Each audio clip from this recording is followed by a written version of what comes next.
പരീക്ഷകളെ ധൈര്യപൂർവ്വം നേരിടാനുള്ള നിരവധി നുറുങ്ങുകൾ പരീക്ഷാ പേ ചർച്ച 2023 പരിപാടിയുടെ 6ാമത് പതിപ്പിൽ പ്രധാനമന്ത്രി നരേന്ദ്രമോദി പങ്കുവച്ചു.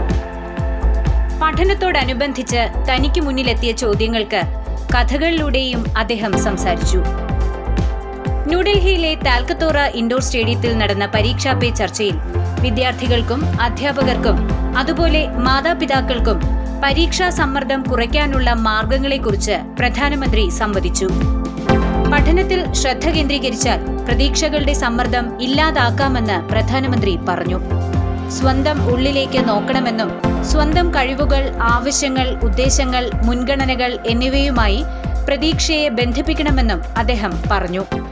मेरे लिए ये बहुत बड़ा खजाना है और मैं तो मेरी सिस्टम को कहा हुआ है कि इन सारे सवालों को इकट्ठा करके रखिए. कभी 10-15 साल के बाद मौका मिलेगा तो उसको सोशल साइंटिस्टों के द्वारा उसका एनालिसिस करेंगे. और पीढ़ी बदलती जाती है वैसे,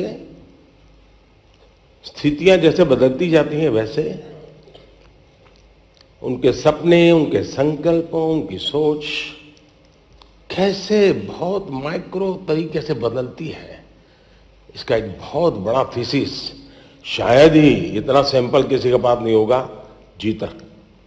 आप लोग मुझे सवाल पूछ करके भेजते हैं. പരീക്ഷയുണ്ടെങ്കിലും അല്ലെങ്കിലും പൊതുജീവിതത്തിൽ സമയ മാനേജ്മെന്റിന്റെ പ്രാധാന്യം പ്രധാനമന്ത്രി ഊന്നി പറഞ്ഞു. യഥാർത്ഥത്തിൽ ജോലി ചെയ്യുന്നതല്ല ഒരു വ്യക്തിയെ തളർത്തുന്നത്. ചെയ്യുന്ന വിവിധ കാര്യങ്ങൾക്കുള്ള സമയം രേഖപ്പെടുത്താൻ അദ്ദേഹം വിദ്യാർത്ഥികളോട് ആവശ്യപ്പെട്ടു. ഇഷ്ടമുള്ള കാര്യങ്ങൾക്കായി കൂടുതൽ സമയം നീക്കിവെക്കുന്നത് പൊതുവെയുള്ള പ്രവണതയാണെന്ന് അദ്ദേഹം പറഞ്ഞു.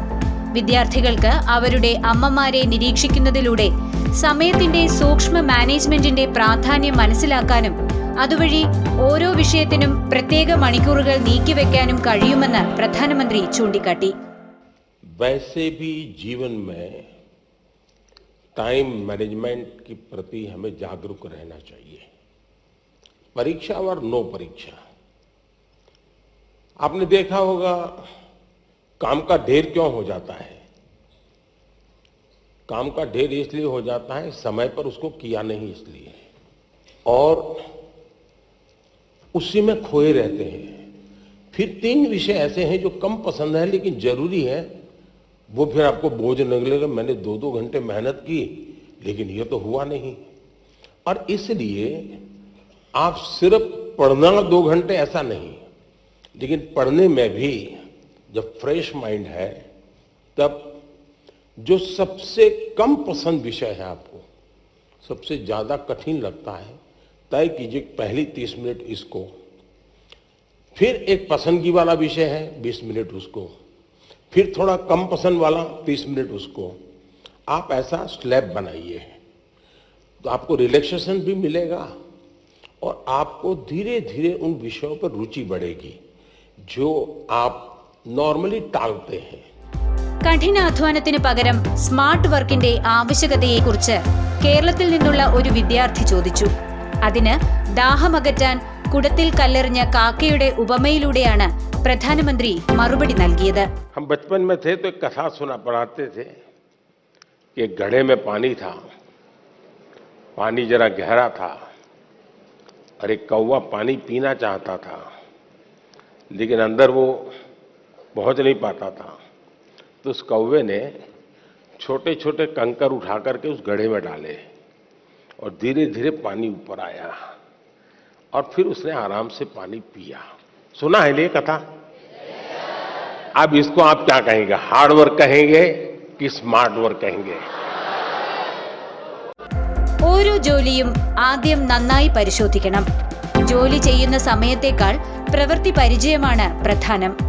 കഠിനാധ്വാനം കൊണ്ട് എല്ലാം നേടാനാവില്ല. അതുപോലെ കായിക രംഗത്തും പ്രത്യേക പരിശീലനം പ്രധാനമാണ്. ചെയ്യേണ്ട കാര്യങ്ങളിൽ ശ്രദ്ധ കേന്ദ്രീകരിക്കണം. പ്രാധാന്യമുള്ള മേഖലകളിൽ ബുദ്ധിപൂർവം കഠിനാധ്വാനം ചെയ്യണമെന്നും പ്രധാനമന്ത്രി പറഞ്ഞു. തനിക്ക് നേരെ വരുന്ന വിമർശനങ്ങൾ നേരിടുന്നതെങ്ങനെയാണെന്ന ചോദ്യത്തിന് വിമർശനം ഒരു ശുദ്ധീകരണ യജ്ഞമാണെന്നും അഭിവൃദ്ധി പ്രാപിക്കുന്ന ജനാധിപത്യത്തിന്റെ അടിസ്ഥാന അവസ്ഥയാണെന്നും പ്രധാനമന്ത്രി പറഞ്ഞു. आरोप और आलोचना के बीच में बहुत बड़ी खाई है. हम आरोपों को आलोचना न समझे. आलोचना तो एक प्रकार से वो न्यूट्रिएंट है जो हमें समृद्ध करता है.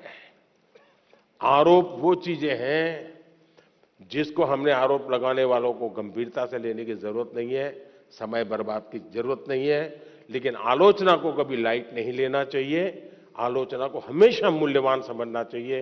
वो हमारी जिंदगी को बनाने के लिए बहुत काम आती है. और अगर हम ईमानदार हैं, हमने प्रामाणिक सत्यनिष्ठा से काम किया है, समाज के लिए काम किया है, निश्चित मकसद के लिए काम किया है, तो आरोपों की बिल्कुल परवाह मत कीजिए दोस्तों.